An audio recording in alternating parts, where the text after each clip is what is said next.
Kannur Anjarakandy dental college വിദ്യാർത്ഥി നിതിൻ രാജിന്റെ മരണത്തിൽ വിവിധ ദളിത് സംഘടനകൾ ആഹ്വാനം ചെയ്ത ഹർത്താൽ തുടർന്നു. സമരാനുകൂലികൾ സംസ്ഥാന വ്യാപകമായി വാഹനങ്ങൾ തടഞ്ഞു. പലയിടത്തും സംഘർഷ സമാന സാഹചര്യവുമുണ്ടായി.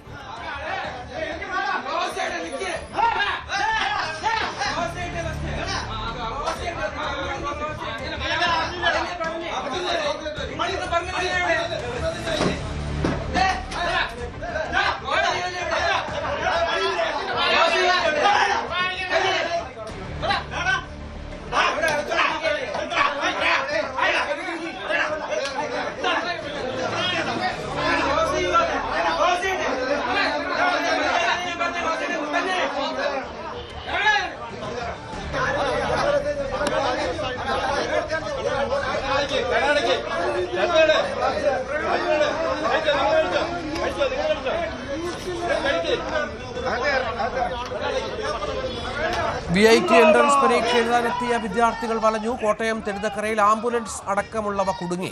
പത്തനംതിട്ടയിലും വ്യാപകമായി വാഹനങ്ങൾ തടഞ്ഞു.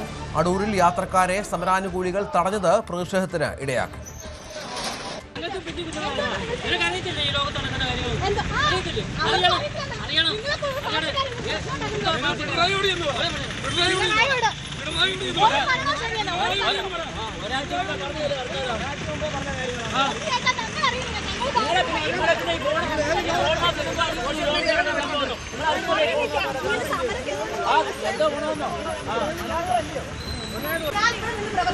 നാളെ എന്റെ ജീവൻ ഇല്ലാതാവുമെന്ന് എനിക്ക് ഓരോർപ്പില്ല. എവിടെയായാലും ഞാൻ തുറന്നു പറയുന്നത് ഞാൻ തുറന്നു പറഞ്ഞിരിക്കും. ഹർത്താലുകാരോട് നമുക്ക് പ്രത്യേകിച്ചൊന്നും പറയാം. അവര് ചെയ്യട്ടെ. നാളെ ഒരു കാലത്ത് നമുക്ക് അവർക്ക് ഇതുപോലെ സാഹചര്യം.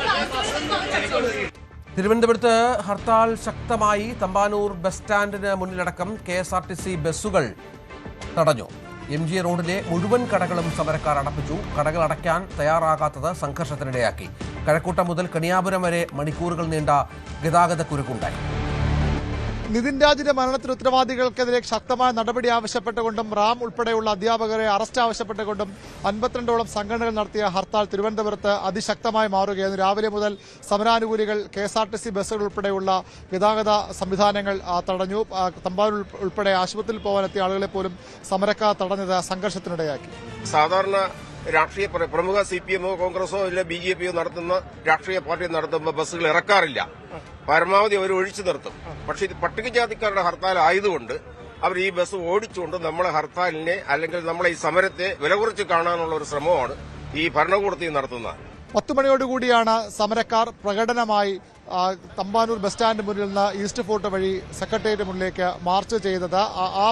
ആ മാർച്ചിനിടയിലും വലിയ സംഘർഷമുണ്ടായി. MG റോഡിലെ സ്ഥാപനങ്ങൾ, കച്ചവട സ്ഥാപനങ്ങളെല്ലാം അടപ്പിച്ചാണ്, തകരപ്പറമ്പിൽ ഉൾപ്പെടെയുള്ള പ്രധാനപ്പെട്ട വാണിജ്യ കേന്ദ്രങ്ങളിലെ എല്ലാ സ്ഥാപനങ്ങളും അടപ്പിച്ചാണ് സമരക്കാർ മുന്നോട്ട് പോയത്. കടകൾ അടയ്ക്കാൻ തയ്യാറാകാത്തത് പലയിടങ്ങളിലും വാക്കുതർക്കത്തിനും സംഘർഷത്തിനും ഇടയാക്കി. ഒരു ഹോട്ടലിലും വാച്ചുകടയിലും അടക്കം ഈ സമര അനുകൂലികൾ കട അടപ്പിക്കാനുള്ള ശ്രമം ഏറെ നേരത്തെ തർക്കത്തിനും ചിലയിടങ്ങളിൽ കയ്യേറ്റത്തിനും വരെ വഴിവെച്ചു.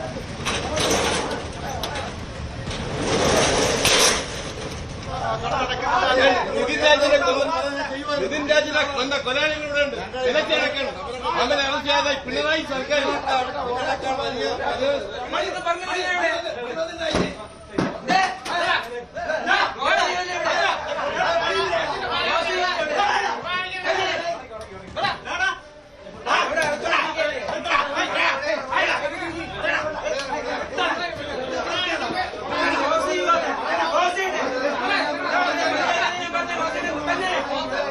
MG റോഡിലെ ഏതാണ്ട് എല്ലാ വ്യാപാര സ്ഥാപനങ്ങളും അടഞ്ഞുകിടന്നു. ബാങ്കുകൾ ഉൾപ്പെടെയുള്ള തുറന്നു പ്രവർത്തിച്ചവ അടപ്പിക്കാനും സമരക്കാർ ശ്രമിച്ചു. കൺസ്യൂമർ ഫെഡിന്റെ ത്രിവേണി സ്റ്റോറും അതുപോലെ തന്നെ വിദേശ മദ്യവിൽപ്പനശാലയും സമരക്കാർ നിർബന്ധപൂർവ്വം അടപ്പിച്ചു. അതിനുശേഷമാണ് പ്രതിഷേധ പ്രകടനം സെക്രട്ടേറിയറ്റ് മുന്നിലേക്ക് എത്തിയത്. സമരസമിതി നേതാക്കൾ തുടർന്ന് നടന്ന ധർണയെ അഭിസംബോധന ചെയ്തു. അപ്പോൾ തീർച്ചയായിട്ടും കേരളത്തിന്റെ പൊതുസമൂഹം ഈ സമരത്തിന് അനുകൂലമാണ് എന്നുള്ളതാണ് നമുക്ക് മനസ്സിലാക്കാൻ കഴിയുന്നത്. നേരത്തെ തന്നെ ഹർത്താൽ അറിയിപ്പ് നൽകിയിട്ടും എന്തുകൊണ്ട് സഹകരിക്കാത്ത വ്യാപാരി വ്യവസായ സഹകരിച്ചില്ല ചോദ്യമാണ് പ്രധാനമായും സമരക്കാർ ഉന്നയിച്ചത്. സഹകരിക്കാത്തവർക്കെതിരെ രാഷ്ട്രീയ പാർട്ടികളുടെ സമരത്തിന് വലിയ സഹകരണവും പിന്തുണ നൽകുന്നവർ എന്തുകൊണ്ട് ഇത്തരത്തിൽ നിതിൻ രാജിനെ പോലെ ഒരു വിദ്യാർത്ഥി കൊല ചെയ്യപ്പെട്ടിട്ടും ആത്മഹത്യയാണെങ്കിൽ പോലും അത് ഒരു കൊലപാതക തുല്യമായ മരണമാണ്, അങ്ങനെ സംഭവം ഉണ്ടായിട്ട് പോലും അതിനോട് സഹകരിക്കാൻ എന്തുകൊണ്ട് തയ്യാറാകുന്ന ചോദ്യമാണ് ഉയർത്തിയത്. രാവിലെയൊക്കെ KSRTC ബസ്സുകളും സ്വകാര്യ ബസ്സുകളുമൊക്കെ തടഞ്ഞെങ്കിലും പിന്നീട് അവയുടെ ഗതാഗതം സുഗമമായി നടന്നു. കാര്യമായ സംഘർഷം രാവിലെ 10 മണിക്ക് ശേഷം ഗതാഗത സംവിധാനങ്ങളുടെ കാര്യത്തിൽ ഉണ്ടായില്ല. ബസ്സുകൾ തടഞ്ഞു നിർത്തി സമരാനുകൂലികൾ തങ്ങളുടെ നിലപാടറിയിച്ചതിനപ്പുറത്തേക്ക് ബസ്സുകൾ തടയാൻ പിന്നീട് തിരുവനന്തപുരം നഗരത്തിൽ ശ്രമിച്ചില്ല. ആറ്റിങ്ങൽ ഉൾപ്പെടെയുള്ള ഗ്രാമീണ മേഖലകളിലും നഗരപ്രാന്തങ്ങളിലും അതിശക്തമായിരുന്നു സമരം.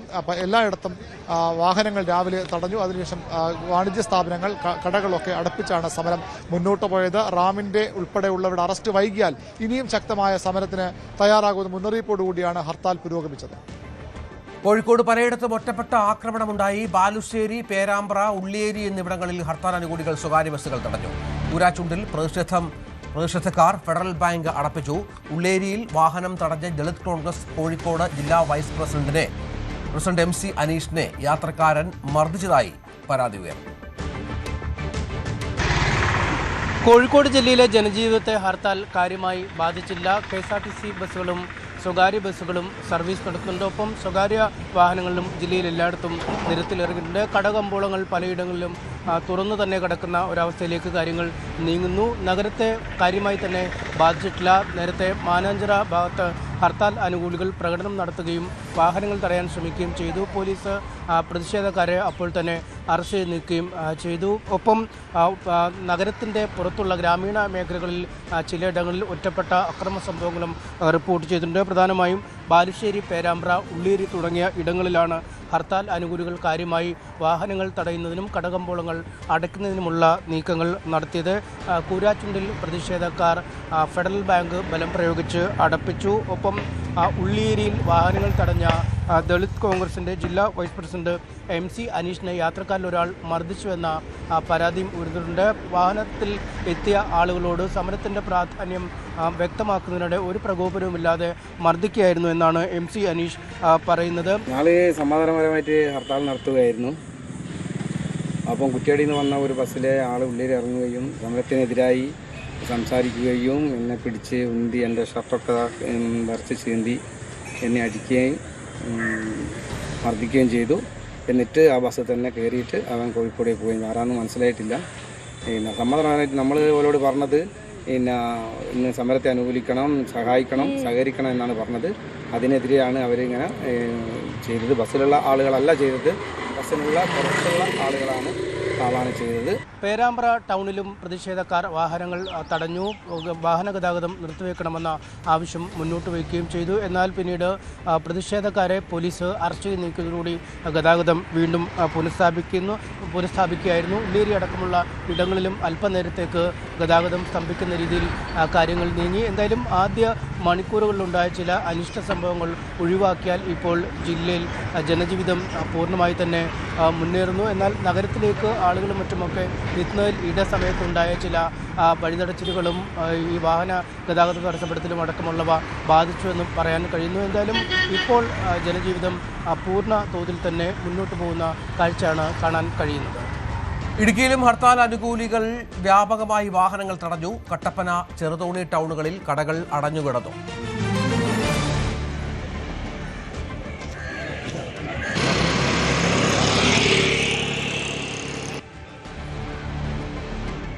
കണ്ണൂർ കാൾടെക്സ് ജംഗ്ഷനിലും പയ്യന്നൂർ പെരുമ്പയിലും പ്രവർത്തകർ വാഹനം തടഞ്ഞു. കാസർഗോഡ് മലയോര മേഖലകളിലും മിക്കയിടങ്ങളിലും പ്രതിഷേധക്കാർ വാഹനം തടഞ്ഞു. പാണത്തൂരിൽ കടകൾ തുറന്നില്ല. ചെറുവത്തൂരിൽ സമരക്കാരും പോലീസും ഉന്തും തള്ളുമുണ്ടായി. പിന്നീട് പ്രവർത്തകരെ പോലീസ് അറസ്റ്റ് ചെയ്ത് നീക്കി. നിതിൻ രാജിന്റെ മരണവുമായി ബന്ധപ്പെട്ട് കണ്ണൂർ, കാസർഗോഡ് ജില്ലയിൽ പ്രഖ്യാപിച്ച ഹർത്താൽ പലയിടത്തും വാഹനങ്ങൾ തടയുന്ന സാഹചര്യമുണ്ടായി. പ്രധാനമായും കണ്ണൂർ കാൽടെക്സ് ജംഗ്ഷനിൽ രാവിലെ 15ഓളം പ്രവർത്തകരെത്തി വാഹനങ്ങൾ തടയുന്ന സാഹചര്യമുണ്ടായി. അരമണിക്കൂറോളം വാഹനം തടഞ്ഞു. പിന്നീട് പോലീസ് എത്തി അറസ്റ്റ് ചെയ്താണ് ഇവർ നീക്കിയത്. എന്തായാലും നിതിൻ രാജിന്റെ മരണവുമായി ബന്ധപ്പെട്ട് കുറ്റക്കാർക്കെതിരെ കർശന നടപടി സ്വീകരിക്കണമെന്ന് ആവശ്യപ്പെട്ടുള്ള പ്രതിഷേധം ശക്തമാകുന്നു. കാസർഗോഡ് ജില്ലയിൽ പാണത്തൂരിൽ ഹർത്താലിന് സമാനമായ ഹർത്താൽ വ്യാപാര സ്ഥാപനങ്ങളെല്ലാം അടഞ്ഞു കിടക്കുന്നു. അതോടൊപ്പം ഇവിടെ നിരവധി ഇടങ്ങളിൽ വാഹനം തടയുന്ന സാഹചര്യമുണ്ടായി. പ്രത്യേകിച്ച് മലയോര മേഖലകൾ കേന്ദ്രീകരിച്ചാണ് ഹർത്താൽ വലിയ തോതിൽ ബാധിച്ചത്. പരപ്പ, ചുള്ളിക്കര, അതുപോലെ തന്നെ കള്ളാർ തുടങ്ങിയ പ്രദേശങ്ങളിലെല്ലാം സമരാനുകൂലികൾ വാഹനം തടയുന്ന സാഹചര്യമുണ്ടായി. അതോടൊപ്പം ചെറുവത്തൂരിൽ വാഹനം തടയാനെത്തിയ പ്രവർത്തകരും പോലീസും തമ്മിൽ ഉന്തും തള്ളുമുണ്ടായി. പിന്നീട് പ്രവർത്തകരെ അറസ്റ്റ് ചെയ്ത് നീക്കുന്ന സാഹചര്യമാണ് ഉണ്ടായത്. എന്തായാലും വലിയ പ്രതിഷേധമാണ് ഉയർന്നത്. ഇപ്പോൾ 18 ദിവസമായിരിക്കുന്നു നിതിൻ രാജ് മരണപ്പെട്ടിട്ട്. ഇതിൽ യഥാർത്ഥ കുറ്റവാളികളെ പിടികൂടിയിട്ടില്ലെന്നാണ് സമരക്കാർ പറയുന്നത്. ആക്ഷൻ കൗൺസിലും 52ഓളം വിവിധ ദളിത് സംഘടനകളുമാണ് ഈ ഹർത്താൽ ആഹ്വാനം ചെയ്തത്. ഏതായാലും സമാധാനപരമായിരിക്കും ഹർത്താൽ എന്നായിരുന്നു പറഞ്ഞിരുന്നത്. നിർബന്ധിച്ച് കടകൾ അടപ്പിക്കില്ല, അതുപോലെ തന്നെ വാഹനങ്ങൾ തടയില്ല എന്നായിരുന്നു നേരത്തെ പ്രഖ്യാപിച്ചതെങ്കിൽ രാവിലെ കണ്ടത് പലയിടങ്ങളിലും വാഹനം തടയുന്നതും അതോടൊപ്പം വ്യാപാര സ്ഥാപനങ്ങൾ അടക്കാൻ ആവശ്യപ്പെടുന്നതായിരുന്നു. ഏതായാലും വലിയ പ്രതിഷേധം ഉയരുന്നുണ്ട്. 18 ദിവസമായിരിക്കുന്നു. റാം എന്ന് പറയുന്ന അധ്യാപകനെ ഇതുവരെ അറസ്റ്റ് ചെയ്യാൻ സാധിച്ചിട്ടില്ല. ഇതിൽ റാമിൻ്റെ ജാമ്യ ഹർജി നേരത്തെ തലശ്ശേരി സെഷൻസ് കോടതി തള്ളുന്ന സാഹചര്യമുണ്ടായിരുന്നു. എന്തായാലും പ്രതിഷേധം തുടരുന്നു. കൂടുതൽ സംഘടനകൾ പ്രതിഷേധവുമായി എത്തുന്ന സാഹചര്യമുണ്ട്. അഞ്ചരക്കണ്ടി മെഡിക്കൽ കോളേജിൽ തന്നെ വലിയ പ്രതിഷേധം കഴിഞ്ഞ ദിവസങ്ങളിലെല്ലാം ഉയർന്നിരുന്നു. ഇന്നത്തെ ഹർത്താൽ രാവിലെ പലയിടങ്ങളിലും വാഹന തടസ്സമുണ്ടായി, വ്യാപാര സ്ഥാപനങ്ങൾ അടക്കുന്ന സാഹചര്യമുണ്ടായി. പക്ഷേ 10 മണിയോടുകൂടി പിന്നീട് അത് സാധാരണ നിലയിലേക്കാവുകയായിരുന്നു. പ്രവർത്തകരെല്ലാം അറസ്റ്റ് ചെയ്ത് നീക്കുന്ന സാഹചര്യമാവേണ്ട. എന്തായാലും വരും ദിവസങ്ങളിലും പ്രതിഷേധം ശക്തമാക്കാനാണ് വിവിധ സംഘടനകളുടെ തീരുമാനം. K V Baiju, news 18 Kannur. എറണാകുളത്ത് നോർത്ത് പറവൂരിലും വാഹനം തടഞ്ഞു. എന്നാൽ നഗരപരിധിയിൽ ഹർത്താൽ ബാധിച്ചില്ല. അഞ്ചരക്കണ്ടി ദന്തൽ കോളേജിലെ BDS വിദ്യാർത്ഥി നിതിൻ രാജിന്റെ മരണവുമായി ബന്ധപ്പെട്ട് ദളിത് സംഘടനകൾ നടത്തുന്ന ഹർത്താൽ, സംസ്ഥാനത്തുടനീളം നടത്തുന്ന ഹർത്താൽ കൊച്ചിയെയും ബാധിച്ചിട്ടുണ്ട്. പക്ഷേ നഗരത്തിൽ അധികം ബാധിച്ചില്ലെങ്കിൽ പോലും നോർത്ത് പറവൂരിൽ ഹർത്താൽ സാരമായി ബാധിച്ചിട്ടുണ്ട്. ഹർത്താൽ അനുകൂലികൾ റോഡിലിറങ്ങി വാഹനങ്ങൾ തടയുന്ന സാഹചര്യം ഉണ്ടായിട്ടുണ്ട്. അതുപോലെ തന്നെ കടകൾ അടപ്പിക്കുകയും സ്വകാര്യ വാഹനങ്ങൾ തടയുകയും ചെയ്തിട്ടുണ്ട്. വാഹനങ്ങൾ, അതായത് പ്രൈവറ്റ് ബസ്സുകൾ ഉൾപ്പെടെയുള്ളവ സർവീസ് നടത്തുന്നില്ല എന്നുള്ളതാണ് വടക്കൻ പറവൂരിലെ സിറ്റുവേഷൻ. അതാണ്. അതേസമയം തന്നെ കൊച്ചിയെ സാരമായി ബാധിക്കുന്ന ഒരു സാഹചര്യം ഉണ്ടായിട്ടില്ല. കൊച്ചിയെ നഗരത്തിലായാലും മറ്റ് പ്രദേശങ്ങളിലൊക്കെയും കടകൾ തുറന്ന് പ്രവർത്തിക്കുകയും എനിക്ക് പിന്നിലായി വാഹനങ്ങൾ കടന്നു പോവുകയും സ്വകാര്യ വാഹനങ്ങൾ തടയുന്ന സാഹചര്യമൊന്നും ഉണ്ടായിട്ടില്ല. പക്ഷേ എറണാകുളം ജില്ലയെ സംബന്ധിച്ച് ഹർത്താൽ ബാധിച്ചിരിക്കുന്ന ഭാഗമെന്ന് പറയുന്നത് പറവൂരിലാണ്. പറവൂരിൽ ഈ സമരാനുകൂലികളും പോലീസും തമ്മിൽ സംഘർഷത്തിലേക്ക് എത്തുന്ന തരത്തിൽ വാക്കേറ്റമുണ്ടാവുന്ന ഒരു അവസ്ഥ കൂടി എത്തിയിട്ടുണ്ടായിരുന്നു. എന്തായാലും സമരാനുകൂലികൾ ആ ഭാഗത്ത് ശക്തമായി തന്നെ സമരത്തെ, അതായത് ഹർത്താലുമായി ബന്ധപ്പെട്ട് കടകൾ അടപ്പിക്കുകയും സ്വകാര്യ വാഹനങ്ങൾ തടയുകയും അതുപോലെ പ്രൈവറ്റ് ബസ്സുകൾ നിരത്തിലിറങ്ങാൻ സമ്മതിക്കാതിരിക്കുകയും ചെയ്യുന്ന ഏതാണ്ട് ഹർത്താൽ ബാധിച്ച ഒരു ഭാഗമെന്ന് പറയുന്നത് കൊച്ചിയെ സംബന്ധിച്ചിട്ടും നോർത്ത് പറവൂർ മാത്രമാണ്. മറ്റു കൊച്ചിയെ സംബന്ധിച്ചിട്ട് ബാക്കി എല്ലാ ഭാഗങ്ങളിലും ദൈനംദിന പ്രവർത്തനങ്ങൾ നടക്കുന്നുമുണ്ട്. കൊല്ലം കൊട്ടാരക്കരയിൽ തുറന്നു പ്രവർത്തിച്ച കടകൾ സമരാനുകൂലികൾ അടപ്പിച്ചു. MC റോഡിൽ വാഹനങ്ങൾ തടഞ്ഞു. ജില്ലയിൽ ഹർത്താൽ ഭാഗികമായി തുടരുകയാണ്. കൊട്ടാരക്കരയിൽ KSRTC സർവീസ് നടത്തുന്നുണ്ട്. സ്വകാര്യ വാഹനങ്ങൾ നിരത്തിലിറങ്ങിയിട്ടില്ല. അതുപോലെ തന്നെ അവശ്യ സർവീസുകളെല്ലാം തന്നെ തുറന്ന് പ്രവർത്തിക്കുന്നുണ്ട്. കടകമ്പോളങ്ങൾ അടഞ്ഞു കിടക്കുകയാണ്. രാവിലെ മറ്റ് കടകൾ തുറന്നിരുന്നു. സമരപ്രവർത്തകർ എത്തുകയും കടയടപ്പിക്കുകയും ചെയ്തു. കൊല്ലം KSRTC ഡിപ്പോയിലേക്ക് പ്രതിഷേധവുമായി എത്തിയ പ്രവർത്തകരെ പോലീസ് അറസ്റ്റ് ചെയ്ത് നീക്കിയിട്ടുണ്ട്. കൊല്ലം കുണ്ട്രയിൽ സ്വകാര്യ വാഹനങ്ങൾ തടഞ്ഞുകൊണ്ടുള്ള പ്രതിഷേധമുണ്ടായിരുന്നു. പ്ലക്കാർഡുകൾ ഉയർത്തുകയും മുദ്രാവാക്യം വിളിക്കുകയും ഒക്കെ ചെയ്തിരുന്നു. സമരപ്രവർത്തകരെ പോലീസ് അറസ്റ്റ് ചെയ്ത് നീക്കി. കരുനാഗപ്പള്ളിയിലും കുന്നത്തൂരിൻ്റെ വിവിധ പ്രദേശങ്ങളിലുമായിട്ട് സമരപ്രവർത്തകർ പ്രതിഷേധവുമായി പ്രകടനങ്ങൾ നടത്തിയിരുന്നു. വാഹനങ്ങൾ തടഞ്ഞിരുന്നു. പോലീസ് ഇവരെയെല്ലാം അറസ്റ്റ് ചെയ്ത് നീക്കുകയും ചെയ്തു. ചിതറ, കടക്കൽ തുടങ്ങിയ പ്രദേശങ്ങളിൽ KSRTC വാഹനവും സ്വകാര്യ വാഹനവും എല്ലാം തന്നെ സർവീസ് നടത്തുന്നുണ്ട്. കടകളെല്ലാം തന്നെ തുറന്ന് പ്രവർത്തിക്കുന്നുമുണ്ട്. ഹർത്താലുമായി ബന്ധപ്പെട്ട് ജില്ലയുടെ വിവിധ ഭാഗങ്ങളിൽ വലിയ പ്രതിഷേധമുണ്ടെങ്കിൽ പോലും അനിഷ്ട സംഭവങ്ങൾ ഒന്നും തന്നെ റിപ്പോർട്ട് ചെയ്തിട്ടില്ല. വിനീഷ്, ന്യൂസ് 18 കൊല്ലം. പത്തനംതിട്ടയിൽ KSRTC ദീർഘദൂര സർവീസുകളും സ്വകാര്യ സർവീസുകളും ഹർത്താൽ കാരണം തടസ്സപ്പെട്ടു. പല സ്ഥലങ്ങളിലും യാത്രക്കാരെ തടഞ്ഞു. അടൂരിൽ KSRTC ബസ് സർവീസുകൾ തടഞ്ഞത് സമരക്കാരും പോലീസുമായി നേരിയ സംഘർഷത്തിന് കാരണമായി.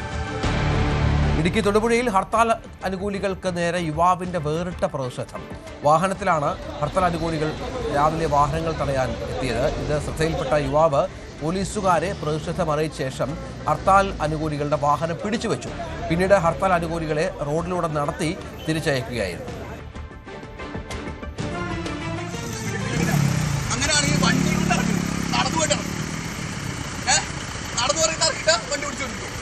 നടന്നു വേറെ വണ്ടി എന്നാ അത് വണ്ടിയെ ഓടിക്കുന്നത് നടന്നു വേണ്ടി വിളിച്ചോട്ടിക്കോ ഒരു കുഴപ്പമില്ല.